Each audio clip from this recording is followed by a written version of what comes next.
some nightmares don't wait until you're asleep.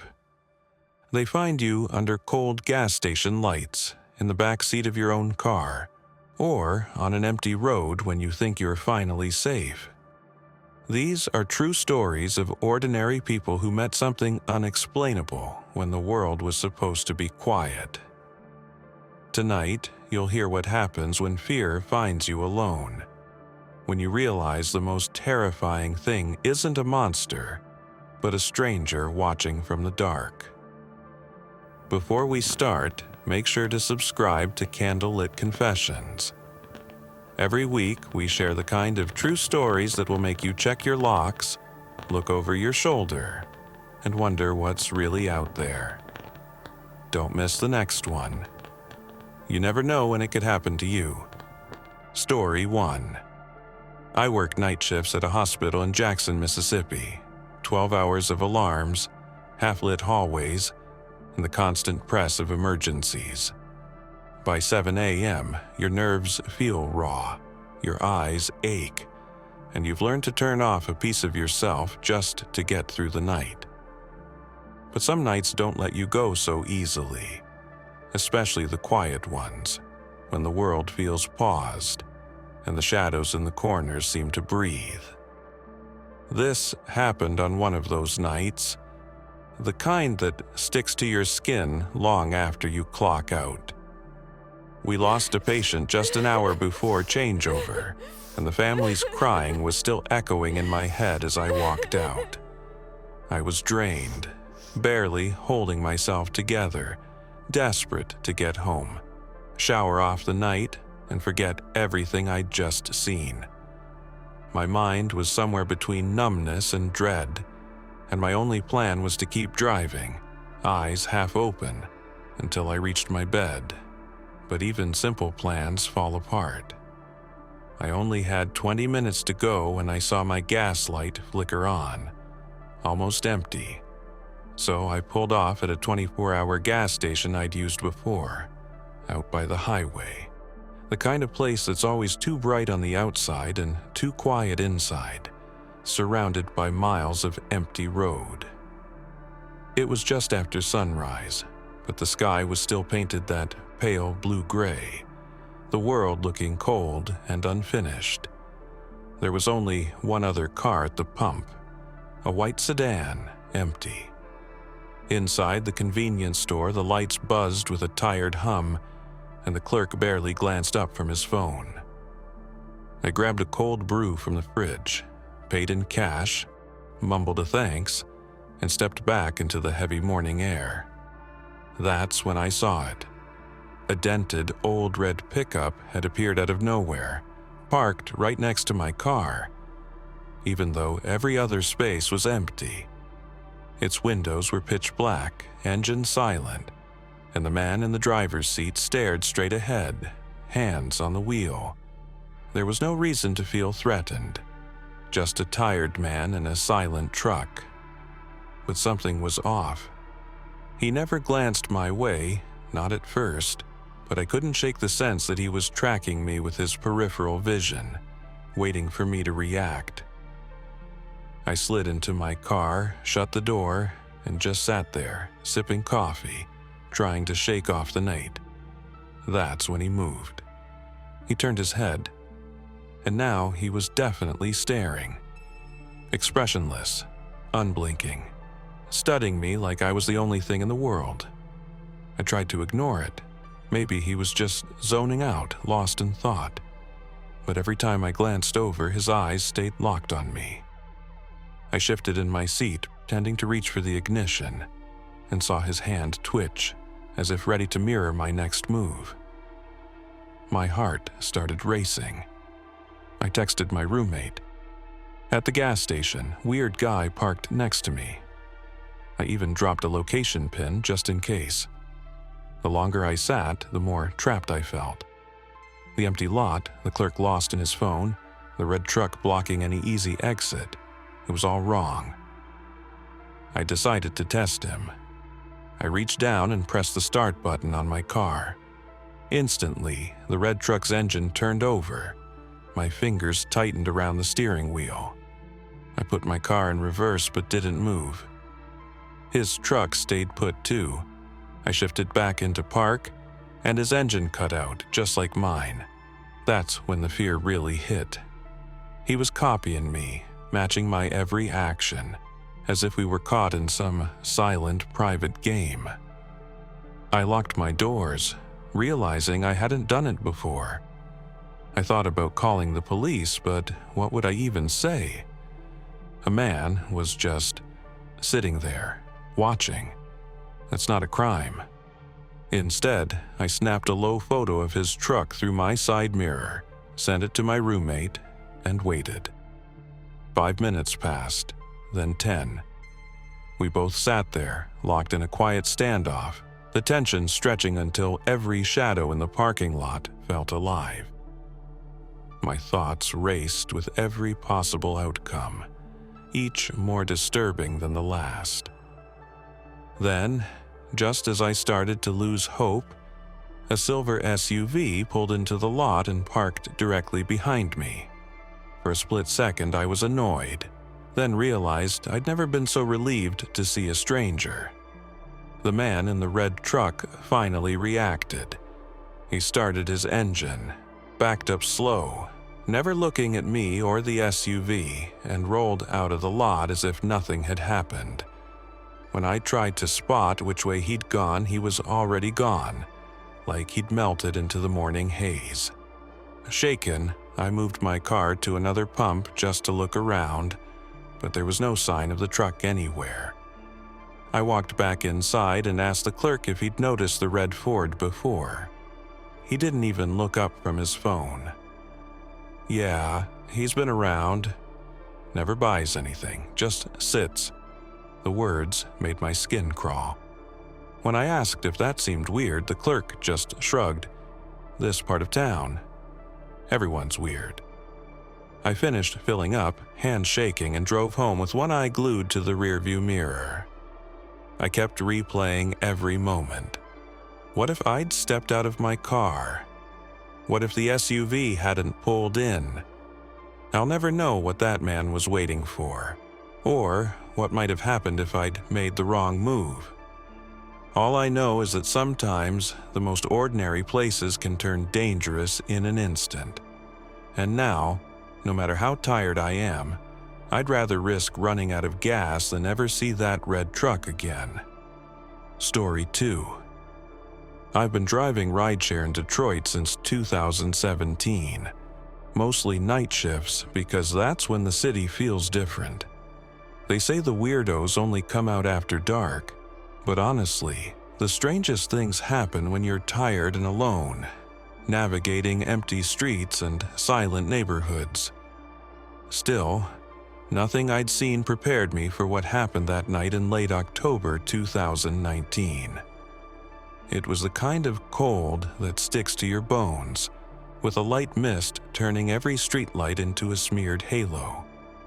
I was halfway through my usual shift, coffee in hand, app open, running pickups between downtown and midtown. The ride request pinged from outside an old bar on Gray Street. I pulled up slow, scanning the sidewalk. No one with a phone out, nobody looking around. Just as I'm about to cancel, a man steps off the curb, like he'd been waiting for me all along. He opens the back door and slides in without a word. He looked about mid-30s, black puffer jacket, dark jeans, no hat or phone. There was nothing outwardly alarming. He wasn't drunk or stumbling, but something about him felt wrong.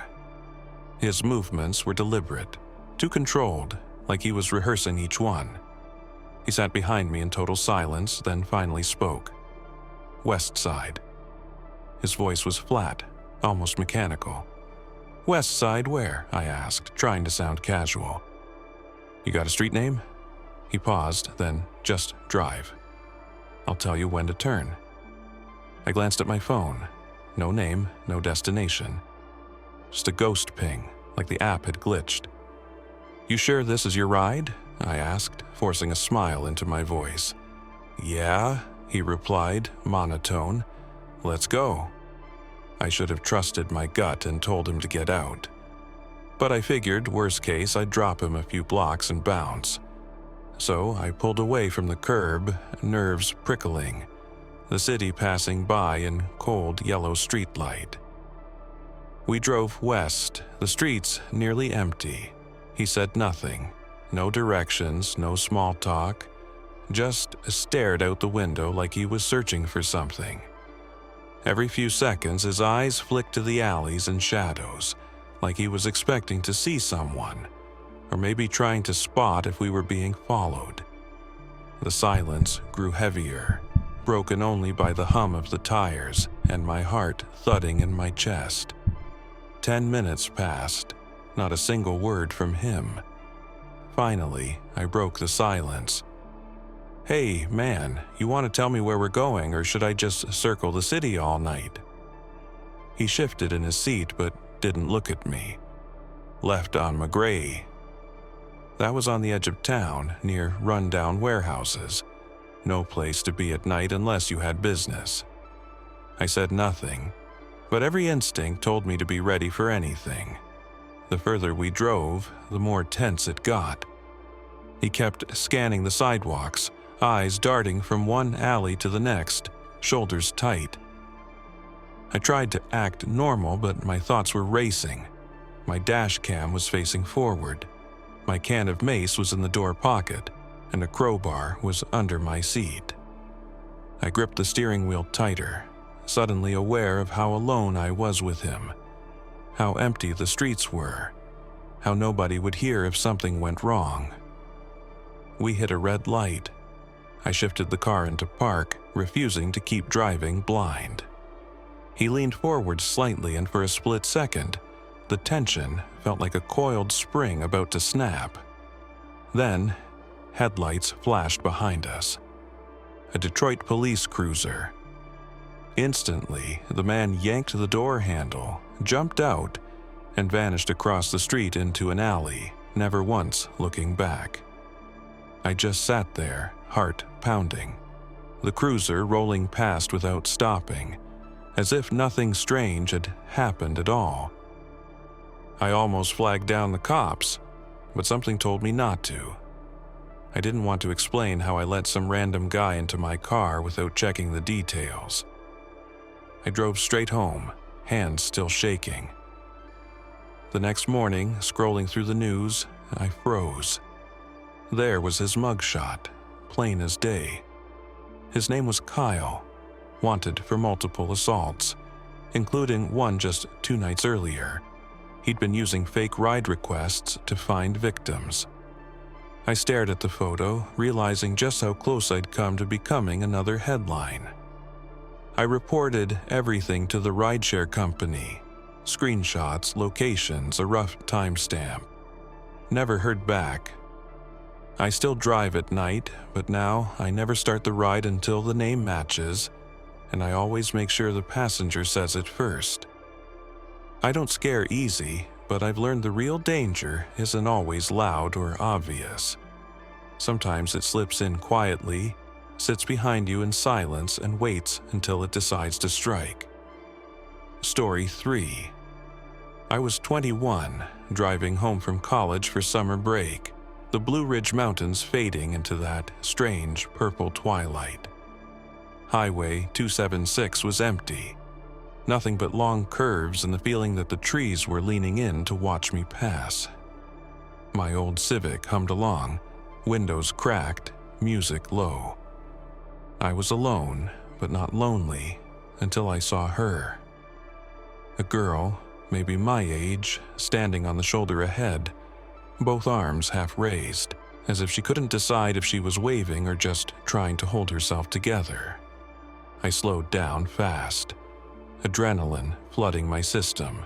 Not fear, exactly, but that urgent jolt when you know something's wrong.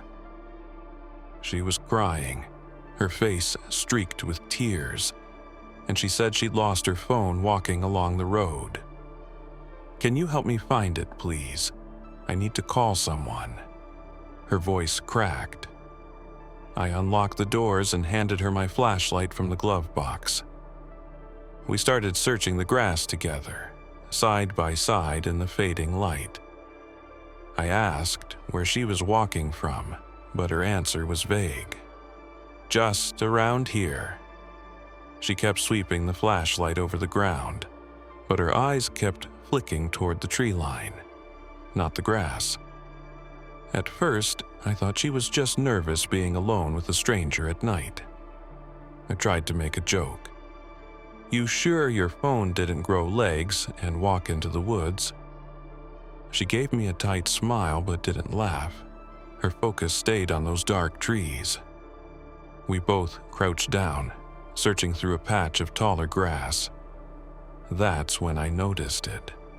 Her gaze wasn't on the ground at all, but fixed on something deep in the woods. I straightened up and followed her line of sight. There was a figure barely visible, standing half hidden behind a pine tree. It didn't move, except for a single twitch, a shoulder, or maybe a hand. My skin went cold. "Hey, did you say you were walking alone?" I asked, voice barely above a whisper. She didn't answer. Instead, she stepped away from me in one big motion. That's when the figure moved, fast, deliberate, out from behind the tree. I didn't wait to see more. My instincts screamed at me to run. I bolted back toward my car, keys already in my hand. Behind me, I heard footsteps, more than one set, crunching gravel and snapping twigs. Someone moving fast but trying not to make a sound. I didn't look back. I didn't shout. I just ran. Threw myself into the driver's seat, slammed the door, locked it, and started the engine in one frantic motion. The girl was gone. I floored it, tearing down the road like something was chasing me, heart hammering so loud I could barely hear the radio. I didn't stop until I reached the bright lights of a gas station 2 towns over, where I finally felt safe enough to breathe. I didn't tell anyone at first. I just went home, hugged my mom, and tried to convince myself I'd overreacted. Maybe it was just a prank or some local kids messing around. But the next morning, when I went out to unpack my car, I froze. There were 2 sets of muddy footprints, one small and barefoot on the passenger side, and another, much larger, work boots by the driver's door. Neither were mine. I just stared, hoping it would all make sense if I looked hard enough. But it never did. I don't take that road anymore. Sometimes, when I drive at night, I catch myself checking the back seat or watching the tree line in my headlights just in case. Whatever happened out there, I learned that some dangers don't shout or chase. They wait, hidden, just beyond the light, patient and silent until you get close enough to notice. What would you have done in their place? Which story kept you looking over your shoulder tonight? Tell us your theory or your own story in the comments. And if you want more true horror every week, don't forget to subscribe to Candlelit Confessions. Stay safe, trust your instincts, and remember, the scariest things are always out there, waiting for someone to notice.